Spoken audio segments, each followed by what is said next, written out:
নমস্কার, people voice নিউজে আপনাদের স্বাগত। আমি অরূপ।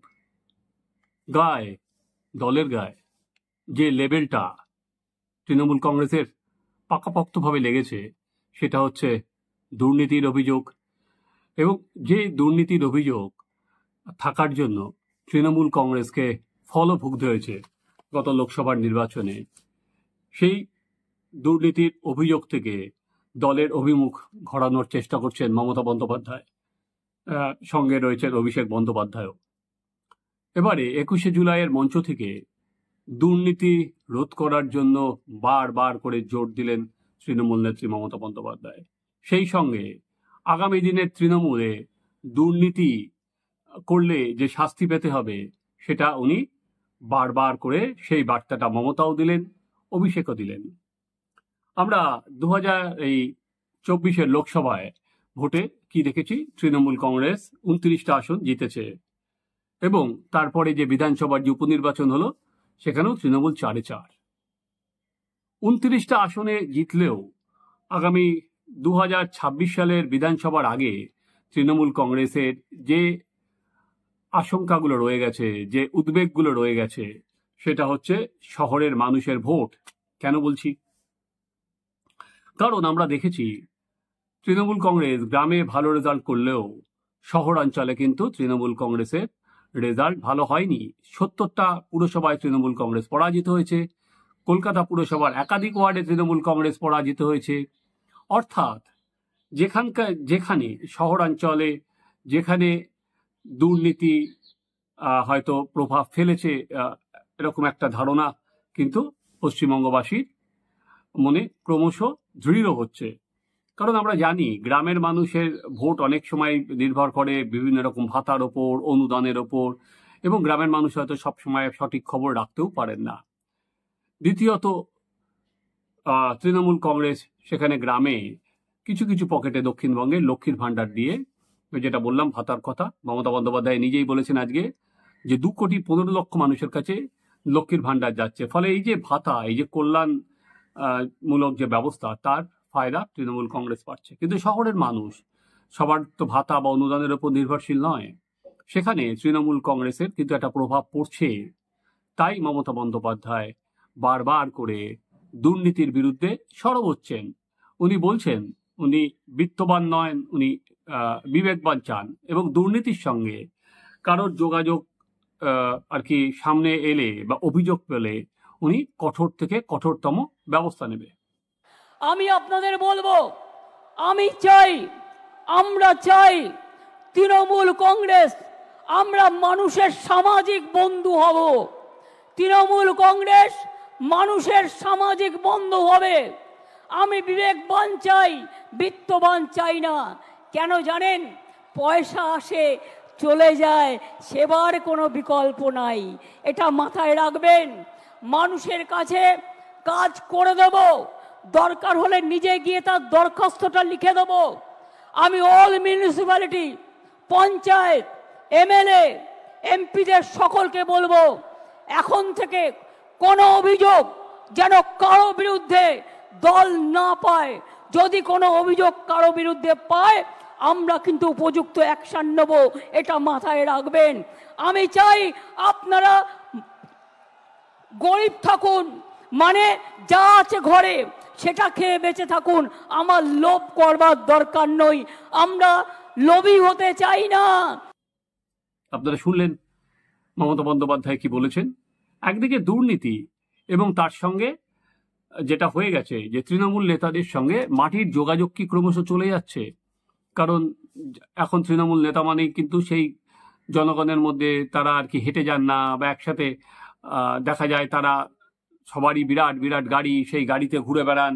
ফলে একটা দূরত্ব, যেটা আমরা এবং ওরা, যেটা হচ্ছে আমরা মানে হচ্ছে ভুক্তভোগী জনগণ, এবং ওরা মানে হচ্ছে তৃণমূল নেতারা। একদিকে দুর্নীতির অভিযোগ, আর একদিকে হচ্ছে আর কি এই যে তৃণমূল নেতারা, তার একটা দূরের মানুষ হয়ে যাওয়া।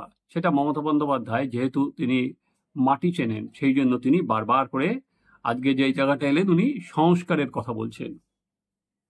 2011-এ তৃণমূল কংগ্রেস আসার পর কিন্তু আমরা দেখেছি একটার পর একটা দুর্নীতির অভিযোগ সামনে চলে এসছে। কোনো সময় কয়লা, কোনো সময় গরু, কোনো সময় শিক্ষা। ফলে দুর্নীতি কিন্তু অভিযোগ বেড়েছে, বই কমেনি। একটার পর একটা দুর্নীতির অভিযোগ তৃণমূলের ঘাড়ে চেপে বসেছে এবং তৃণমূলের সেখানে কিন্তু ত্রাই ত্রাই রব। তৃণমূল কংগ্রেস ভোটে জিতলেও এটার কিন্তু কোনো ঠিক নেই যে আগামী দিন যেভাবে শিক্ষা দুর্নীতির তদন্ত চলছে, ফলে আগামী দিন অনেক নেতাই স্ক্যানারে আছেন। ফলে এরকম নয় যে 29টা আসন জিতে যাওয়া মানেই যে দুর্নীতি থেকে মুক্ত হয়ে যাওয়া, সেটা একেবারেই নয়। তাই তৃণমূল কংগ্রেসের নেত্রী কিন্তু বিলক্ষণ বোঝেন যে দুর্নীতি ইস্যু থেকে তৃণমূল কংগ্রেসের নেতাদের যদি আলাদা করা না যায়, বিশেষ করে নিচের নেতা, কেন আমি বলছি যারা নিচু লেভেলের তৃণমূল স্তরের নেতা, কারণ 100 দিনের কাজ এবং আবাসের কাজের অন্যতম বড় অভিযোগ কিন্তু ছিল হচ্ছে দুর্নীতি। সেই জন্যই এই স্কিমের টাকা কেন্দ্র বন্ধ করে দিয়েছে। তো মমতা বন্দ্যোপাধ্যায় সেটা এবার উইন ওভার করেছেন। কেন? উনি নিজে টাকা ব্যাংকে ঢোকাতে পেরেছেন। 100 দিনের কাজের টাকা ঢুকিয়ে দিয়েছেন, মঞ্চ থেকে ঘোষণা করেছেন যে ডিসেম্বর মাসের মধ্যে আবাসের টাকাও ঢোকা যাবে। তাদের যারা যারা পায়নি আবাসের টাকাও তাদের অ্যাকাউন্টে ঢুকে যাবে। কিন্তু যে আর কি এই রাজনীতি আর কিছুদিন হয়তো চলতে পারে, কিন্তু আলটিমেট সরকারের হাতে তো এমন কোনো জাদুদণ্ড নেই যে দিনের পর দিন তারা টাকা দিয়ে যাবেন। সেখানে তো তাদের কোনো রোজগারের ব্যবস্থা করতে হবে। সেখানে তৃণমূল নেত্রী তাই জন্য বারবার করে তৃণমূল নেতাদের সম্পর্কে জনগণের যে ধারণা, তার থেকে তিনি দলকে বার করতে চাইছেন। তিনি সংস্কারের কথা বারবার করে বলছেন এবং যেখানে বলছেন যে যাদের বিরুদ্ধে দুর্নীতির অভিযোগ তাদের যেমন বাদ দেওয়া হবে, তেমনি যারা কাজ করেননি তাদের বিরুদ্ধেও ব্যবস্থা নেওয়া হবে। যেটা উনি নবান্নের সভাঘর থেকেও প্রেসমিট করে বলেছিলেন যে যারা পুরসভায় যারা কাজ করেননি, যারা দুর্নীতি করেছেন, দল তার দায়িত্ব নেবে কেন? দল একেবারেই তার দায়িত্ব নেবে না। প্রত্যেককে কাজ করতে হবে, কাজ না করলে তাদের সরিয়ে দিতে হবে। সেই কথাটাই তৃণমূল কংগ্রেস যে বার্তাটা নেত্রী আজকে দিলেন সেটা হচ্ছে সংস্কারের। কিন্তু তারপরেও নেতৃত্ব একটা বার্তা দিলেন, তারপরেও যে জায়গাগুলো পড়ে থাকবে, যে ইতিমধ্যেই যাদের বিরুদ্ধে দুর্নীতির অভিযোগ ইতিমধ্যেই প্রমাণিত হচ্ছে বা ইতিমধ্যেই যারা জেল খাটছেন, তাদের বিরুদ্ধে যদি এক জায়গায় বলে যাওয়া হয় যে তারা দুর্নীতি করেনি, তাদের ফাঁসিয়ে দেওয়া হচ্ছে, তাহলে অন্যদের বিরুদ্ধে কি সহজে ব্যবস্থা নেওয়া যাবে? কারণ 26-এ ভোট এসে গেছে এবং এই ভোটে তৃণমূল কংগ্রেসকে যেমন গ্রামে ভালো ফল করতে হবে, তেমনি শহরাঞ্চলেও ভালো ফল করতে হবে। সেখানে তৃণমূল কংগ্রেস কিন্তু এই যে যা বলা হচ্ছে যে সংস্কারের কথা, সেটা দেখার এই ঝাঁকুনিটা কতটা জোরে লাগানো যায়। যেমন অভিষেক বন্দ্যোপাধ্যায় বলে দিয়েছেন যে কোনো দাদা ধরে লাভ নেই, যারা কাজ করবেন না তাদের বিরুদ্ধে ব্যবস্থা নেওয়া হবে। কিন্তু দেখা যে এই যে সংস্কার, কারণ তৃণমূল নেত্রী এবার 29টা আসনে জিতেছেন লোকসভায় এবং 4-4-এ 4 হয়েছে, তারপর থেকেই উনি সংস্কার করার কথা চিন্তা ভাবনা করছেন এবং সেখানে অন্যতম তৃণমূল কংগ্রেসের বড় সমস্যা কিন্তু এই যে বললাম দুর্নীতির লেভেলটা গায়ে সেটে যাওয়া তৃণমূল কংগ্রেসের গায়ে, সেটা যেমন তাদের যে কোনো আর কি ভোটের সময় ফেস করতে হচ্ছে, তেমনি জাতীয় স্তরেও ফেস করতে হচ্ছে। এবং আগামী দিনেও তৃণমূল কংগ্রেসকে কিন্তু এই দুর্নীতির অভিযোগটা টেনে নিয়ে যেতে হচ্ছে। দুর্নীতি এবং মানুষের সঙ্গে ঔদ্ধত্য, যেটা মমতা বন্দ্যোপাধ্যায় বারবার করে বলেছেন যে আমাদের মাটির কাছাকাছি থাকতে হবে, কোনো রকম ঔদ্ধত্য রাখলে চলবে না। যেটা অভিষেক বন্দ্যোপাধ্যায় বলার চেষ্টা করছেন যে আমাদের আরো নম্র হতে হবে, আরো ভদ্র হতে হবে, আবার মানুষের কাছে যেতে হবে, আর কি ব্যাক টু দ্য রুট। সেটা কি সম্ভব, নাকি শুধু সেটা কথার কথা হয়েই থেকে যাবে?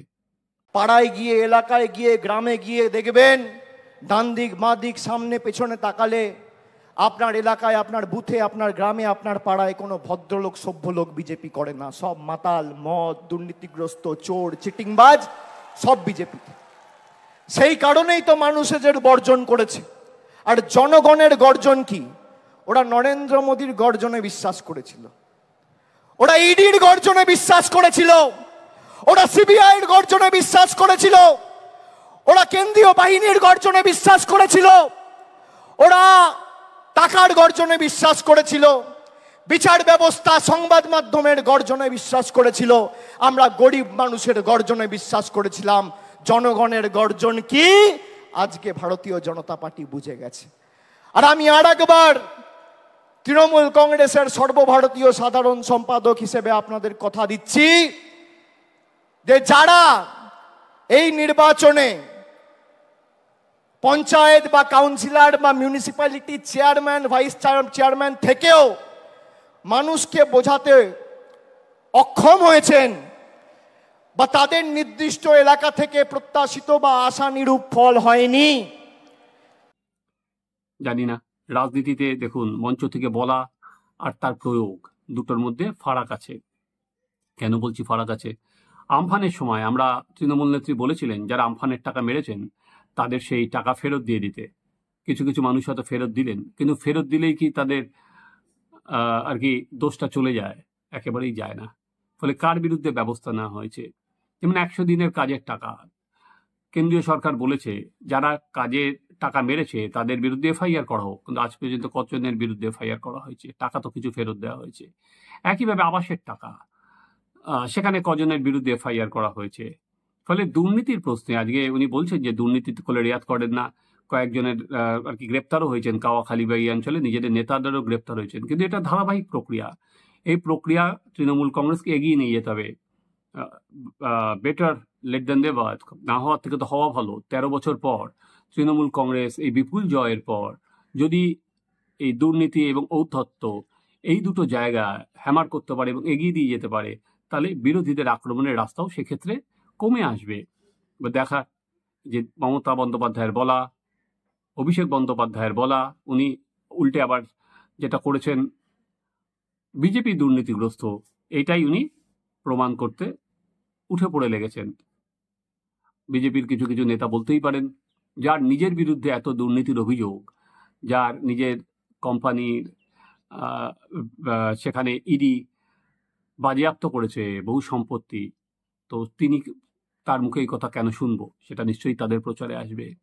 চলুন আমরা বরং নজরে রাখি তাহলে যে কিভাবে তৃণমূল কংগ্রেস আগামী দিন দুর্নীতির বিরুদ্ধে নিজেদের লড়াইটাকে আরো শক্তিশালী করে, কিভাবে দুর্নীতিগ্রস্ত নেতাদের শাস্তি দেয়, দল আরো পরিষ্কার পরিচ্ছন্ন হয়, দল আরো দ্রুত সংস্কারের দিকে নিয়ে যায়। আপনারাও লক্ষ্য রাখুন, আমরাও নজরে রাখবো।